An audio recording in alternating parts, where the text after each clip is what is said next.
Bem, então, se calhar, enquanto não chega a Teresa, eu posso-me ir apresentando. Chamo-me Nuno Camarneiro, sou professor na Universidade Católica do Porto, numa área um bocadinho diferente, no curso de Conservação e Restauro, sendo que de formação sou engenheiro físico. Continuo. Não, ia só começar a apresentar-me. Então. Se calhar eu digo duas coisas para você ficar com o tempo todo seu, porque o workshop não é para mim. Olá. Duas também. Olá, desculpa estes momentos de atraso, mas eu venho de Setúbal de uma coisa que é um evento sobre a voz alta e festejo do Dia Mundial da Voz Alta, e então foi mesmo aqui chegar à queima, exato.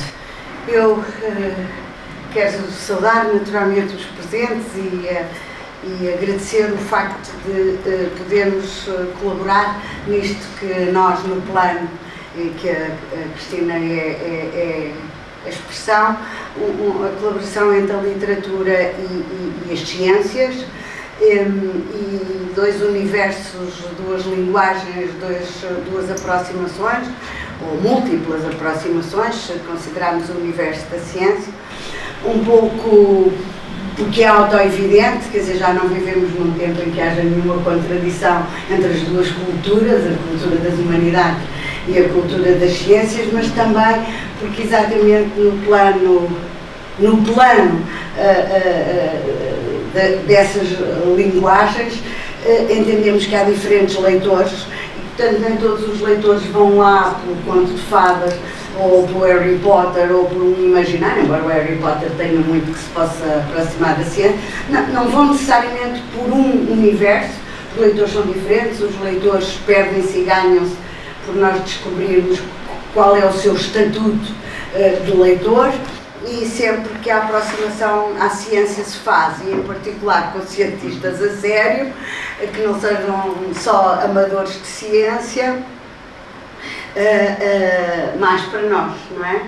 E por isso é muito gratificante que um cientista a sério, quem se interessa pela matéria e a ciência viva como parceiro, se junta à Cristina e a mim para, em nome do Plano Nacional de Leitura 2027, vos agradecer a presença e congratular-me com isso e esperar que, evidentemente, você tenha a satisfação corresponde à sua expectativa e igual a estes participantes. Muito bem, muito obrigado. Eu agradeço também o convite, é com muito gosto que aqui estou. Como eu vos dizia, eu fiz um percurso que veio das ciências, eu formei-me em Engenharia Física, trabalhei há algum tempo em Física Nuclear, estive no CERN, na Suíça, em Genebra.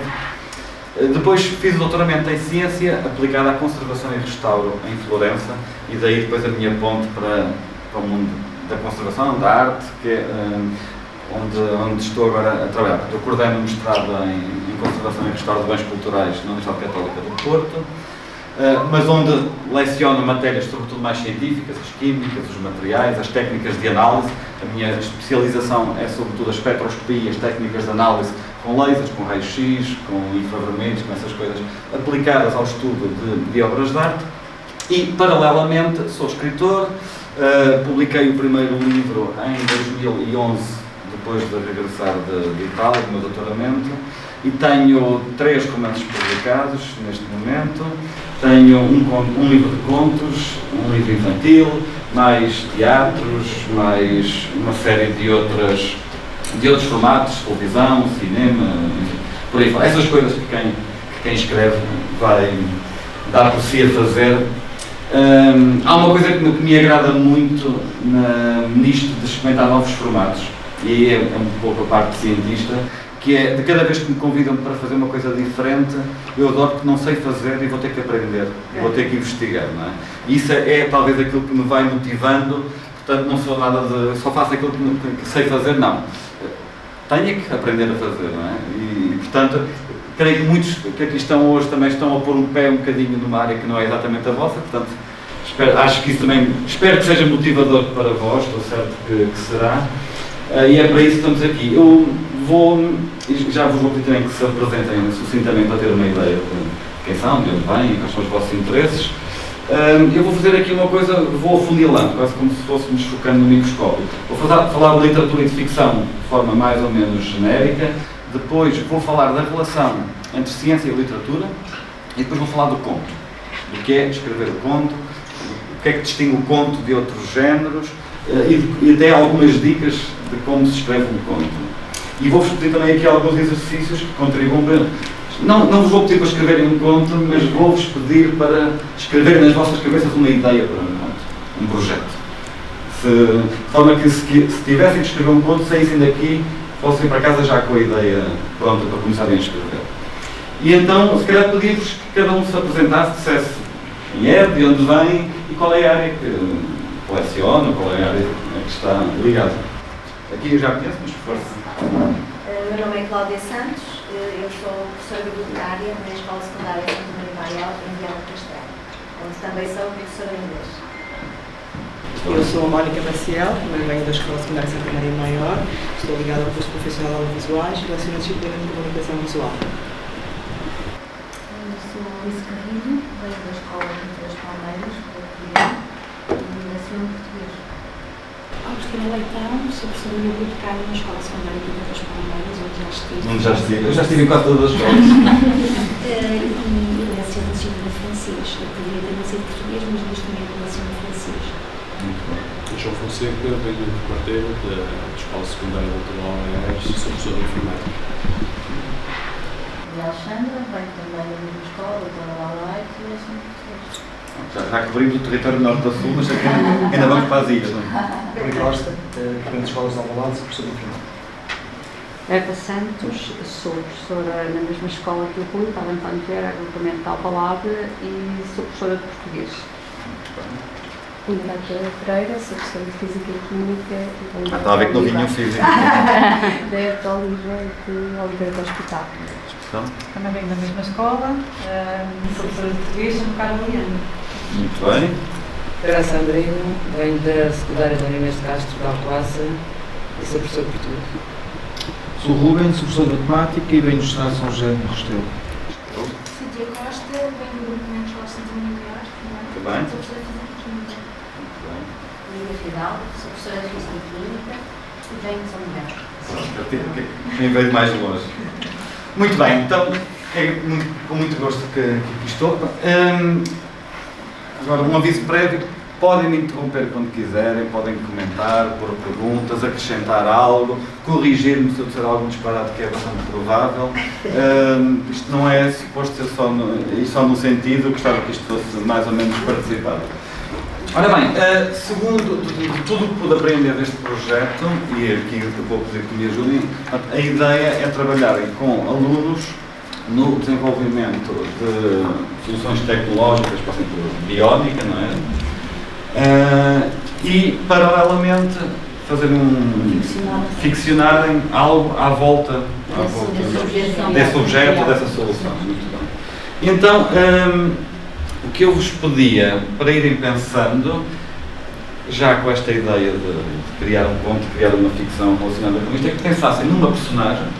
Podem ser vocês, pode ser alguém que conheçam, pode ser completamente imaginado, um rapaz, rapariga, homem, mulher, ou um animal, ou outra coisa qualquer, e que pensassem numa dificuldade que essa personagem tem. A personagem definam-na como quiserem, podem pensar que idade terá, que ocupação, se estuda, se ensina, se trabalha numa coisa qualquer, não interessa. E numa dificuldade que essa pessoa tem. Pode ser uma dificuldade física, pode ser uma dificuldade mental, pode ser uma dificuldade em termos da sua vida, algum problema, alguma coisa que lhe aconteceu, um acidente, um desastre, uma coisa qualquer. Pensem numa dificuldade. Normalmente a literatura tem sempre a ver com uma crise. Na maior parte dos livros, dos romances ou contos, há sempre uma dificuldade, sempre um problema. Se tudo corresse bem nesta vida, não creio que não haveria ficção. Não há filmes, não há romances onde tudo esteja bem e continue bem. Não existe. De quem ousou responder a esta pergunta, há algumas definições interessantes, outras até divertidas. O Fernando Pessoa, no livro do Desassossego, tem uma de milhares de tiradas que ele tem. A literatura é a maneira mais agradável de ignorar a vida. Sabemos que o Pessoa tinha essa propensão escapista, mas não deixa de ser interessante que quem passou tanto tempo a ignorar a vida tenha entrado na vida de tanta gente, não é? Todos nós temos Pessoa nas nossas vidas e muitas vezes socorremos-nos dele para dizer coisas que não saberíamos dizer sem a sua poesia, sem o Desassossego, sem tantas outras coisas que ele fez. Portanto, primeira premissa, se calhar eu diria quase que se liga a uma ideia de prazer. Tem que haver prazer na literatura. Prazer de quem escreve, prazer de quem lê. Se não houver isso, não seria tão importante nas nossas vidas e na história da civilização. Depois temos outras. Eu gosto muito, estas são mais ou menos duas formas de dizer a mesma coisa.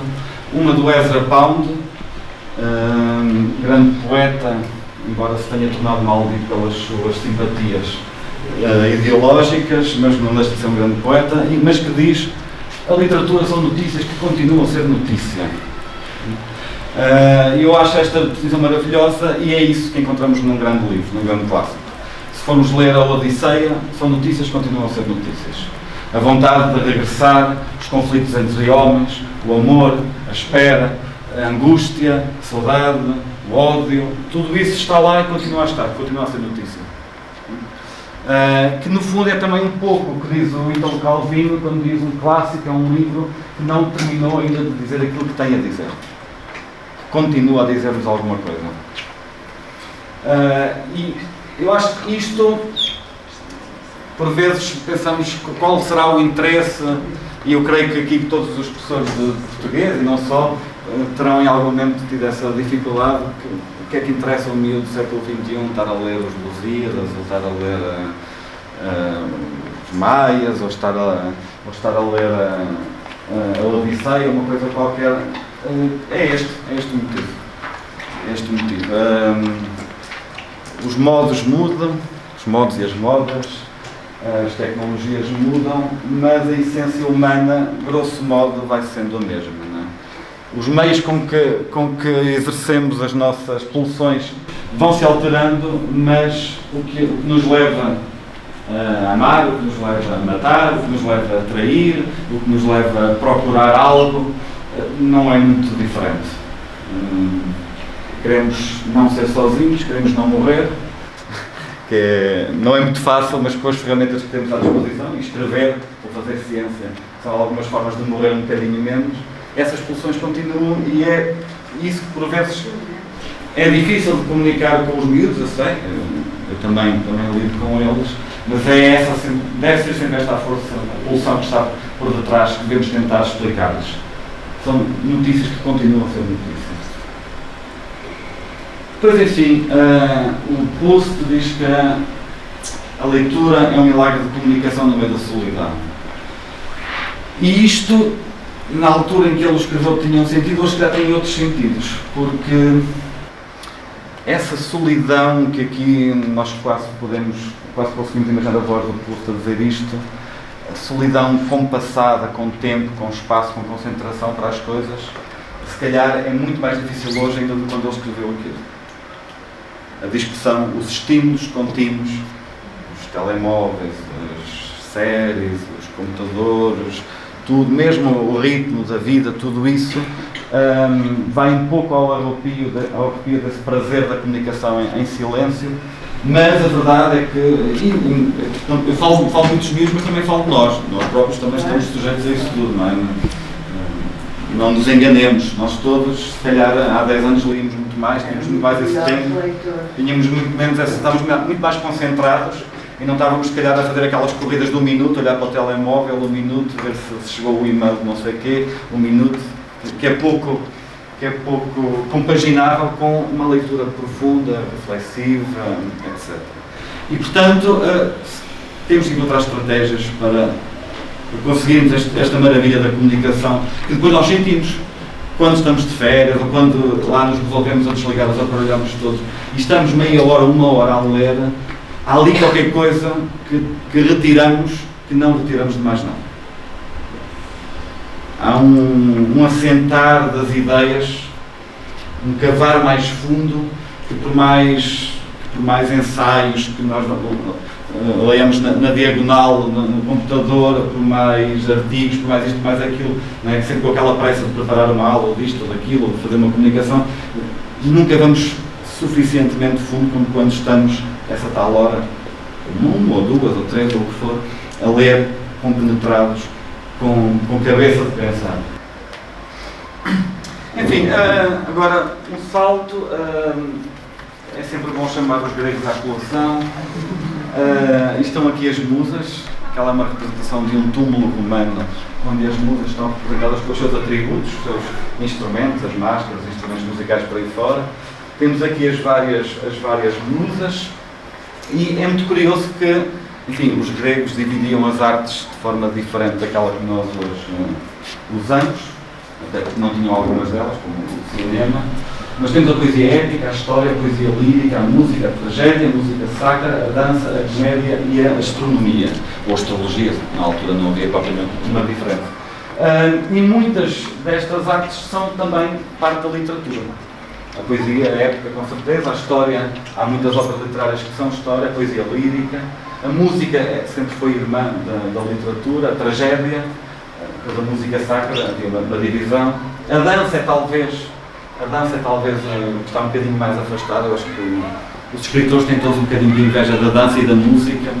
Todos gostariam de escrever como se fizessem dança ou música, porque são artes não mediadas, não é? Nós vemos dança ou ouvimos uma música, não temos de pensar se gostamos ou se não gostamos, ou sentimos que é muito mais imediato. A comédia e a astronomia, enfim, que podemos quase ligar um bocadinho à ciência, e há obras científicas que são literatura, pelo menos eu defendo. A origem das espécies de Darwin, para mim, é a literatura. E daqui saltamos para uma outra questão, que é do cânon literário. Existe, não existe? Quem é que o define? Há algum interesse em defini-lo? Peço imensa desculpa. Só para dar uma informação errada há tempo. Pronto. Esperemos que não fosse mais interessante do que esta. Já agora, de onde vem, como se chama? Venho da Escola Secundária de Palmela, chamo-me Roberto. E a professora de? Português. Português, muito bem. Merci. Se eu sentar aqui não fico em frente de ninguém.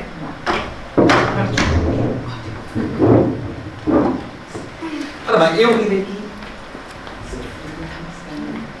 atirei aqui um bocadinho para este slide algumas obras icónicas que, de forma mais ou menos consensual, acho que todos incluiriam num qualquer cânon,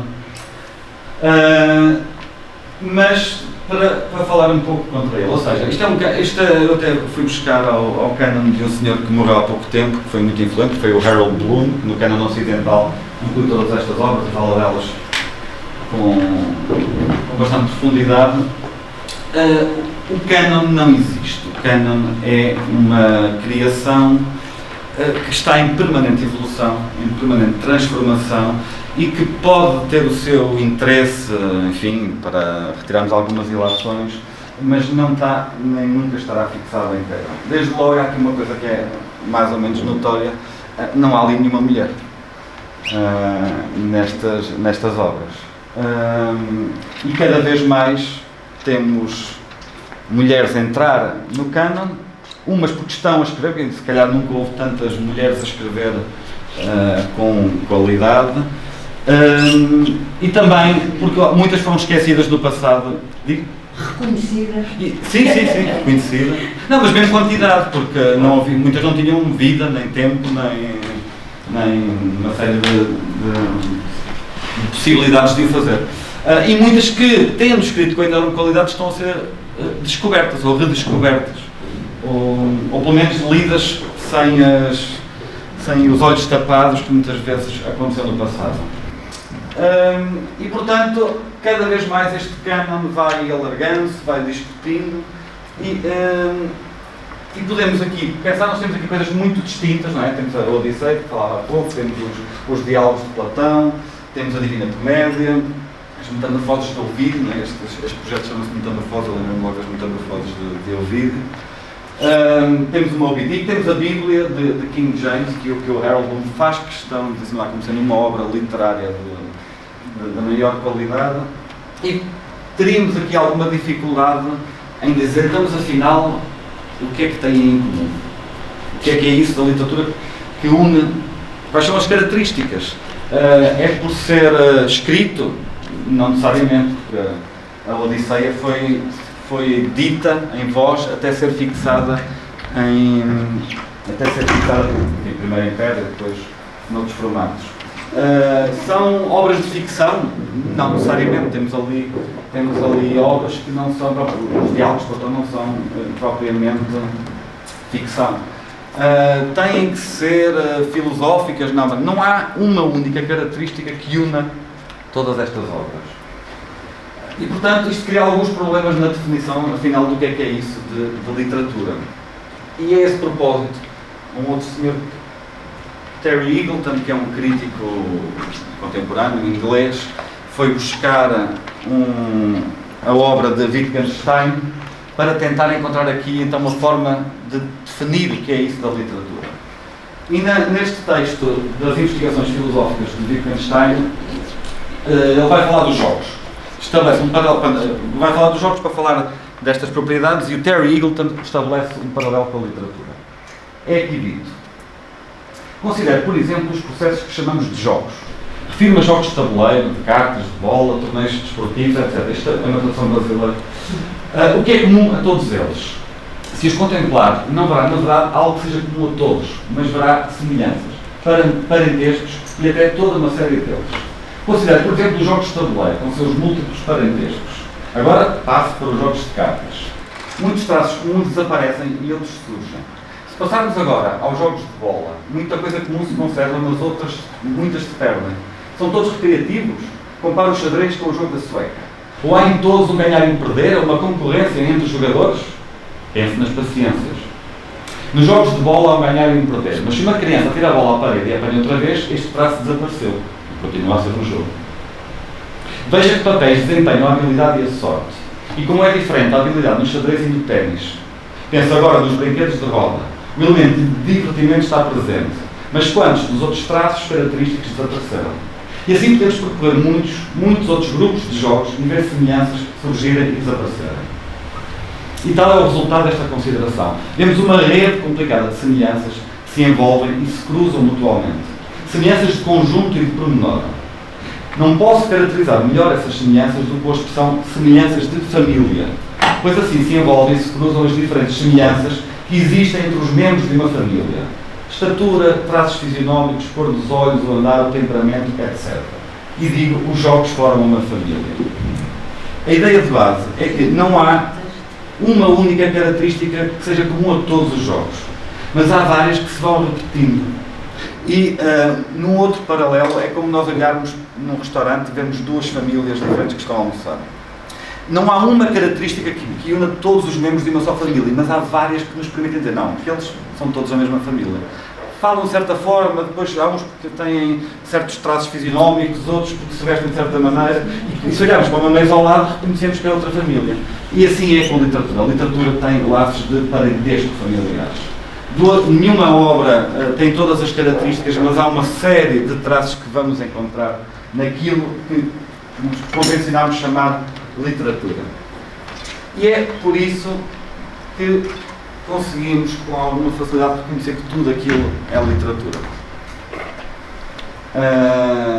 Desde livros religiosos, desde épicos, banda desenhada, poesia dita, livros de ensaio, livros para crianças, obras eróticas e até a música do Bob Dylan, tendo recebido o Nobel da Literatura, é a literatura. E então, como acontece muitas vezes, ali também um livro depois que também irei falar, que é ficção científica, sendo também outras coisas, The Handmaid's Tale, como ser criado. Tudo isto é literatura e afinal a única resposta talvez que possamos dar com alguma segurança é que a literatura é aquilo que chamamos de literatura. tantos considerantes para chegar a esta brilhante conclusão. E é verdade, aquilo que nós, os humanos que estamos aqui hoje, e os que hão de estar daqui a 100 anos, o que chamamos de literatura é o que é para nós literatura. Por vezes discordamos, ainda bem. Lutamos, uns para incluir, outros para excluir, mas é disto que se trata. Ora bem, e agora que conseguimos indefinir a literatura, não chegámos a uma definição, mas chegámos a uma indefinição, eu passaria para outro conjunto também problemático, que é o que é a ficção.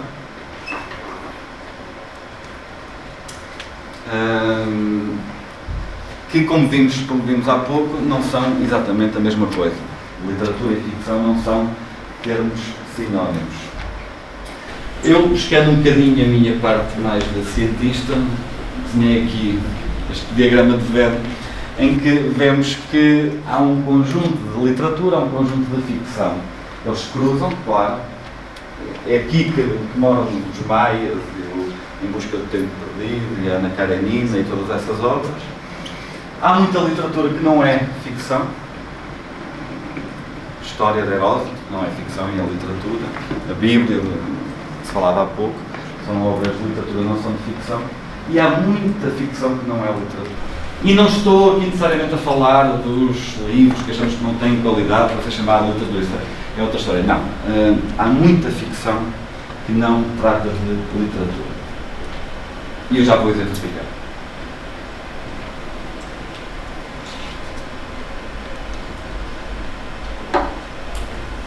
Os mitos de que todas as sociedades que conhecemos nasceram são ficção. Foram criados. Por mais que acreditassem que era real ou não, mas foram criados. Desenvolveram-se histórias, desenvolveram-se sub-histórias. Quando nós lemos a coleção, as coleções de mitos gregos, vemos o quanto de ficção há naquilo tudo. Portanto, o Deus ou Deus é que acreditamos pertencem também ao domínio da ficção. Quer acreditemos ou não acreditemos, não é disso que se trata, mas são ficcionados. As suas histórias são ficcionadas. São contadas para exemplo, são contadas para assustar, são contadas para explicar, são contadas para moralizar. Há um ficcionamento da religião. O sistema político em que nos organizamos e vivemos é também uma ficção. É uma ficção, é uma história que contamos uns aos outros e sobre a qual vivemos. E existe enquanto nós acreditarmos nele. No momento em que deixarmos de acreditar nos sistemas, não só políticos, mas financeiros, no momento em que deixarmos de acreditar no dinheiro, o dinheiro deixa de existir. O dinheiro também é uma ficção. No dia em que, e isso acontece com países que entram em crise profunda, o dinheiro deixa de valer. Já ninguém jura por ele, já ninguém aceita trocá-lo por nada. O nosso pessimismo ou otimismo, a perspectiva com que olhamos para a vida, achando que tudo vai piorar e já foi melhor, ou achando que tudo vai melhorar e foi pior, são ficções. São narrativas que contamos a nós mesmos, que vamos alimentando, que vamos construindo e que nos ajudam a pactuar com a vida, segundo o nosso temperamento, segundo uma série de fatores. Isso é uma ficção também. As relações que temos são ficções. Duas pessoas têm que acreditar naquela ficção para ela existir. E as ficções, ainda para mais, não são normalmente a mesma. Podem se interceptar, podem se cruzar, vão se afastando, outras vezes aproximam-se mais, um deixa de acreditar, depois regressa, por aí fora, não é? Mas é uma ficção, é uma história criada com a sua utilidade, que se vai modificando muito com o tempo, portanto tem todas as características da ficção. O que nos faz levantar da cama muitas vezes também é uma ficção. Não, hoje é importantíssimo porque aquela reunião vai ser, desta vez é que eu vou não sei o quê. É uma ficção que eu crio, não é? É importante para mim acreditar naquilo. E outros acreditarão outras coisas, outros acreditarão, hoje é que vai ser, hoje é que vou ganhar o Euro Milhões, hoje é que vou conseguir engatar aquela miúda ou aquele miúdo, hoje é que o Benfica vai ganhar, o Porto, o Sporting. Tudo isso também são ficções. E o que vemos ao espelho também é uma ficção. O que nós vemos ao espelho em cada momento também é uma ficção. Porque há dias em que somos os maiores, outros em que somos uma desgraça, outros em que somos não sei quê. Aquilo que nós criamos, a aura que imaginamos à nossa volta, e o passado e o futuro, essas coisas todas, é também uma ficção. Nós ficcionamos a nós próprios. Nós, quando conhecemos alguém e queremos explicar quem somos, estamos a contar uma história. Não, eu vi não sei de onde, mas não sei o quê, depois foi coisa, e aí é que me tornei não sei quantos, e depois descobri que... Isto tudo é uma ficção, não é? A história que eu conto sobre mim próprio não é a mesma que outra pessoa contará sobre mim. Todos nós temos ficções agregadas múltiplas, centenas, milhares.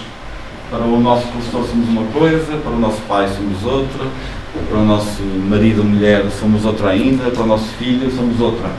Tudo isso são ficções. No limite, o eu, o outro, o bem e o mal, mesmo o tempo, mesmo o passado, mesmo o futuro, tudo isso são ficções. São construções narrativas que nós usamos para viver. E de resto não existem revoluções sem ficção. Nem heróis, nem mártires. Isto já foi muito estudado. A revolução normalmente não acontece, ou os grandes movimentos políticos, não acontecem quando há uma crise económica, não é nesse momento. É quando alguém consegue criar a narrativa com os factos que aconteceram. E dar a alguém uma narrativa que as pessoas consigam aceitar. É disso que se fazem as revoluções. O filósofo Zizek, esloveno, ele costuma dizer uma coisa que é: não há revoluções sem poesia.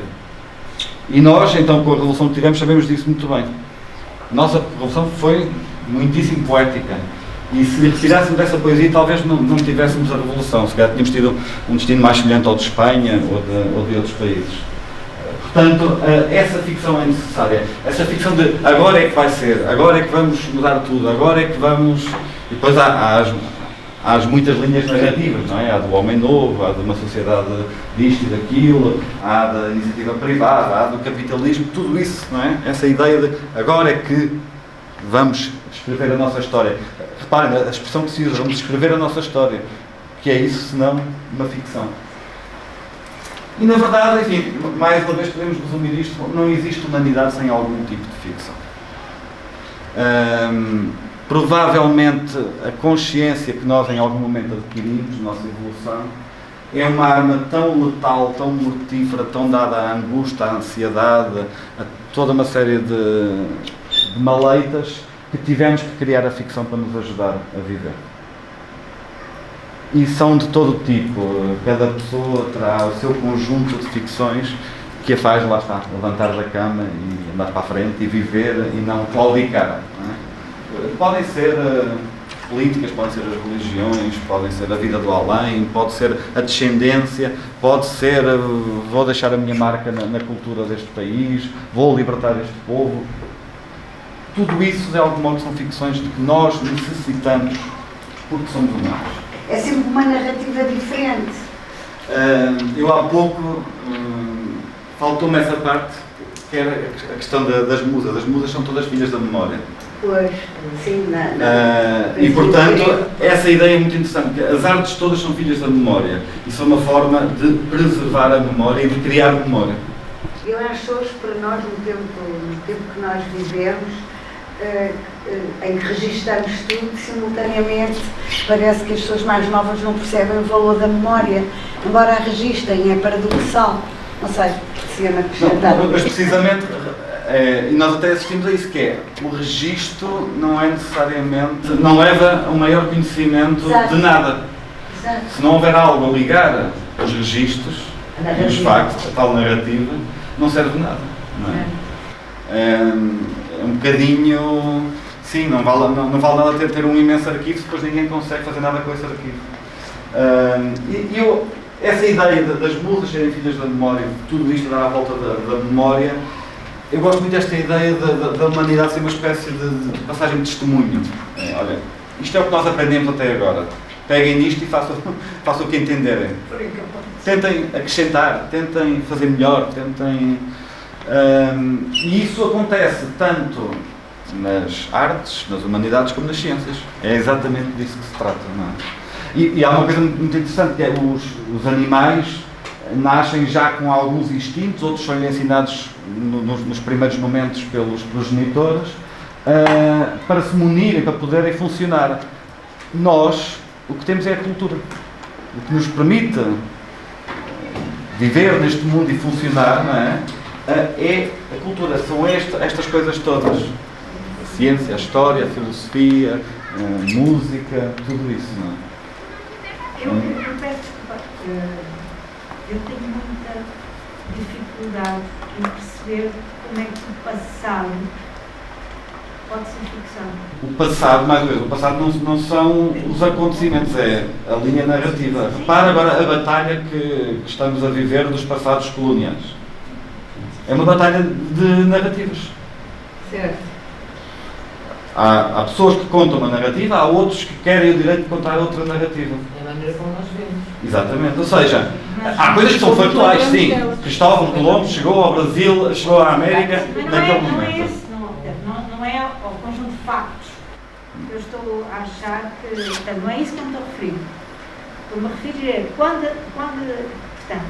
as pessoas contam qualquer coisa e veem as coisas, portanto, como estava a dizer, de uma certa forma, como é que isso é ficção? Para as pessoas não é ficção.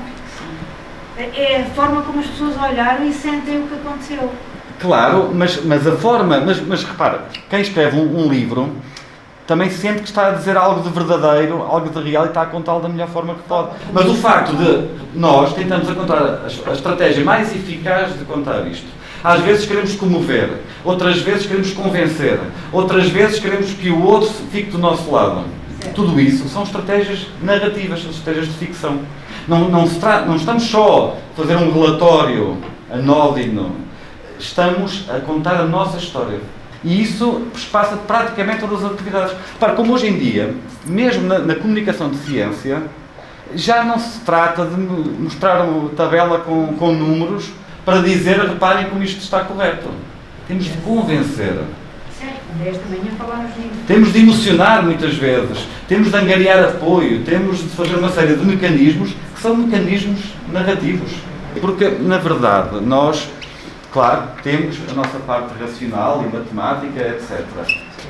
E isso é importante, e é por isso que temos satélites, é por isso que temos telemóveis a funcionar, mas para aquele telemóvel foi preciso convencer alguém a pôr o dinheiro, foi preciso convencer outros a usar, e essa parte está sempre ligada a isto. À parte narrativa. Para termos ido à Lua, o presidente americano teve que explicar que era importantíssimo e que, portanto, temos todos que trabalhar e encaminhar esforços económicos e não só para irmos à Lua. Não bastava a matemática. Eu acho que todos os que trabalham em ciência têm alguma resistência, porque às vezes dizem, mas isto é tão bom, isto é tão importante, porque raio é que eu vou ter que estar aqui a contar histórias.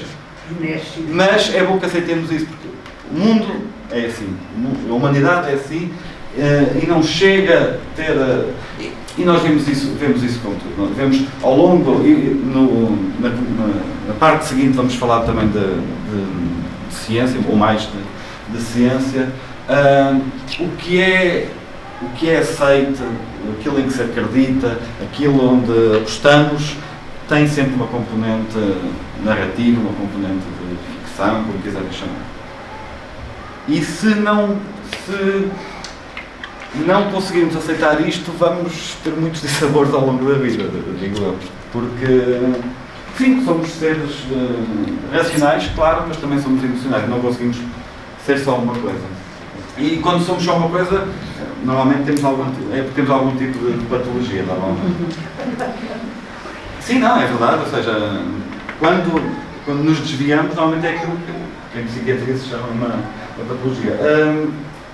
Eu vou agora mostrar-vos um pequeno vídeo. Ele é falado em inglês e legendado em espanhol. Pronto, eu consegui arranjar. É curto, são 10 minutos mais ou menos, mas vai falar precisamente sobre a narrativa e aqui já vamos entrar um bocadinho mais na substância.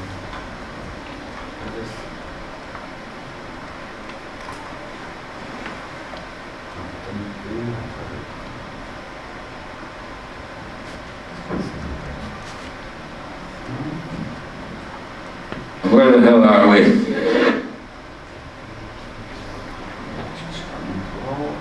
E não está ali a passar, porque eu tenho que tirar.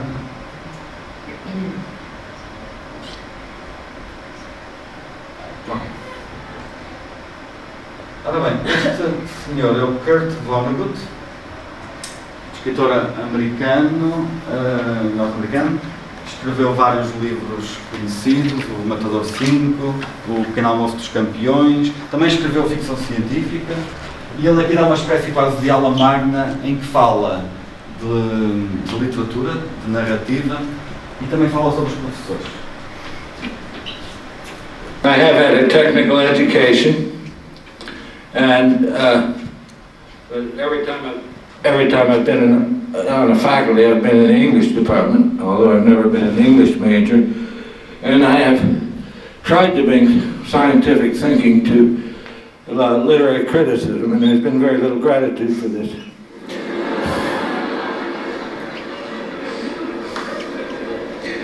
All right, stories have very simple shapes, ones that computers can understand.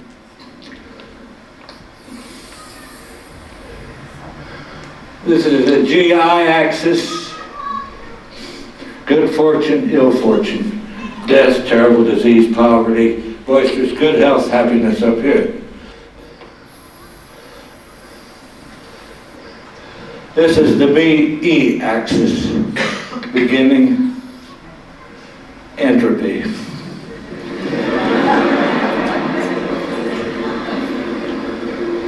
Now then, I'll give you a marketing tip.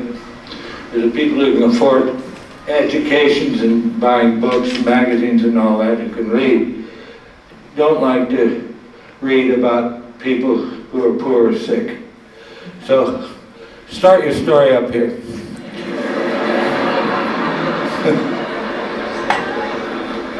Now, the simplest story, and if you stay home and watch this on television, it'll be told again and again and again. Nobody ever gets tired of this story. I call it Man in a Hole, but it needn't be about a man in a hole. Somebody gets into trouble, gets out of it again.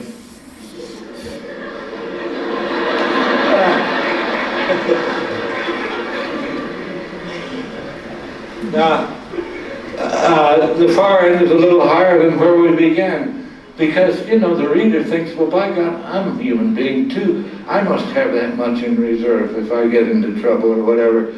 Now, another story that's very popular, and none of these are copyrighted, I call it Boy Meets Girl, but it needn't be about a boy or a girl.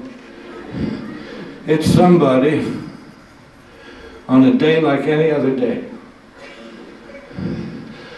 comes across something perfectly wonderful.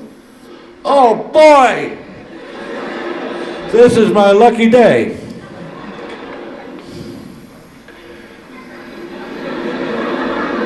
Shit.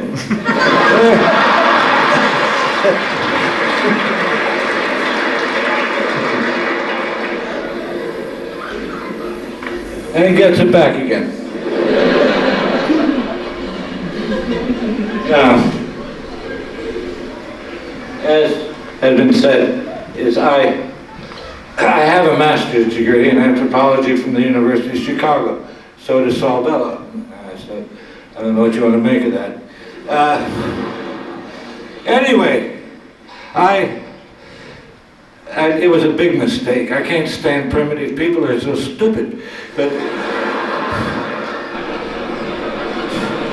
anyway, proof of their stupidity was I went to the library and dug up stories they told, that had been gathered by missionaries and ethnographers and imperialists of other sorts. And boy, their stories stunk. They were just dead level, like the BE axis there. We came to a river, we came to a mountain, little beaver died, and you can't tell what the good news is and what the bad news is.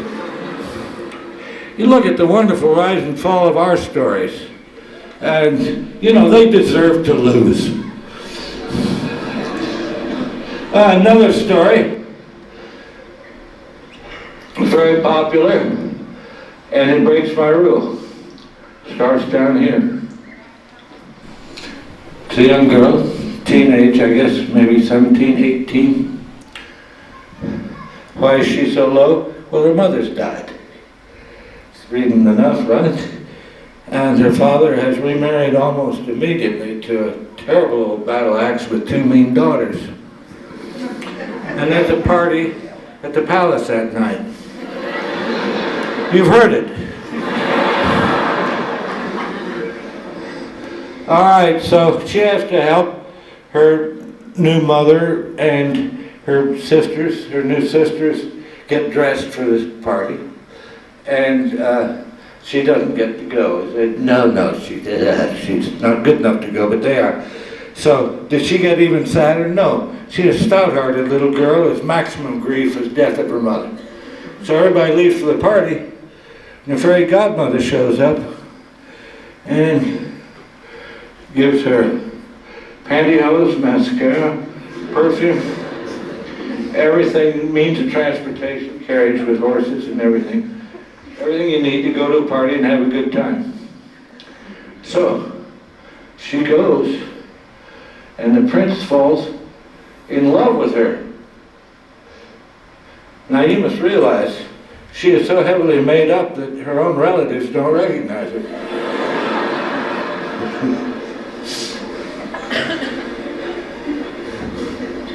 Okay, so the clock strikes 12, as promised. And so she loses all the stuff. It's all taken away, and the fairy godmother said that was going to happen. It's a very steep drop here. It doesn't take long for a clock to strike 12. Does she drop down to the same level? No. For the rest of her life, she remembered the time she was the belle of the ball. So she poops along at this considerably improved level until a shoe fits, and she becomes off-scale happy. Now, there's a Franz Kafka story. Very pessimistic. Starts down here. There's this rather unattractive, not particularly nice-looking, not very personable young man who has a really lousy job and disagreeable relatives.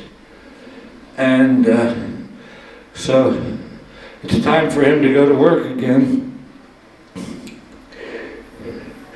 And he is turned into a cockroach.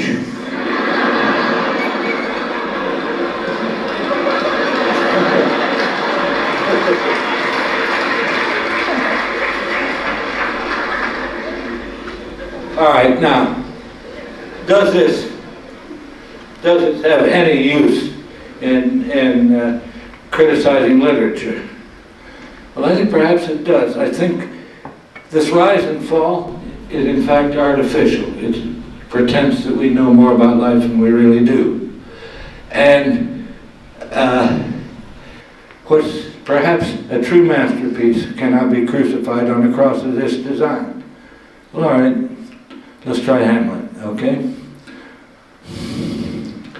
Well, I don't have to draw a new level. The sexes are reversed, but he's in the same situation as Cinderella, and a little older. His father has died, and his mother has remarried his uncle. And so he is depressed as Cinderella. So, he is feeling very unhappy and depressed and everything, and his friend Horatio comes in and says, "Hey, Hamlet, there's this thing up on the parapet. I think you better go talk to it." Says it's your father. And so Hamlet goes up there, and this thing, whatever it is, now we don't know. Is any of you who've horsed around with Ouija boards or with any sort of seances or anything, you know there are malicious spirits around who are looking for saps like you, who are going to find ways to hurt you, give you very bad advice. So to this day, we do not know whether that thing up there on the parapet was really the ghost of his father and whether it was telling him the truth. But the thing said, I'm your father. I was murdered by the man who's now the king, and you've got to avenge me. Well, since we don't know what it was, what it is, it's neither good news nor bad news, because we don't know. And so, all right, Hamlet says, I know what I'll do. I'll stage a play. I'll get hire actors and get them to act out the way the murder was described to me, and I'll have the murder suspect watch his reaction. Well, okay, so he does that. It's a flop. Nothing much happens. And so Hamlet is up in his mother's chamber, talking right after this flop and talking, and the curtains wave, or the arras waves, the drapes wave, and so he figures his uncle is back there, his new father supposedly, and so he's going to finally be decisive, and he pulls out his sword, sticks it through the drapes.